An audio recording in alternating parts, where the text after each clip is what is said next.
Hirakud premier league ଖେଳାଳି ନିଲାମ ପ୍ରକ୍ରିୟା ସମ୍ପନ୍ନ। ସନ୍ଧ୍ୟାରେ ସୁବାସ ପଡ଼ିଆରେ ହୀରାକୁଦ କ୍ରୀଡ଼ା ସଂସଦ ତରଫରୁ 2024 ହୀରାକୁଦ ପ୍ରିମିୟର ଲିଗ୍ ଖେଳାଳି ନିଲାମ ପ୍ରକ୍ରିୟା ସମ୍ପନ୍ନ ହୋଇଛି। ଏହି କ୍ରିକେଟ ଲିଗ୍ରେ ସର୍ବମୋଟ 6ଟି ଦଳ ଅଂଶଗ୍ରହଣ କରିବେ।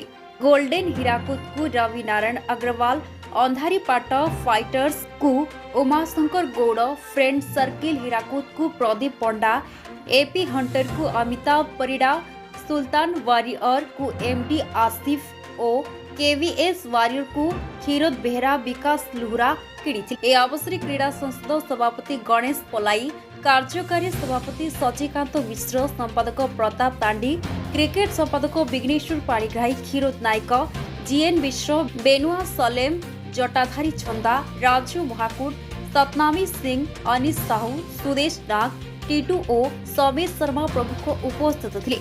Bureau report Mahanadi TV.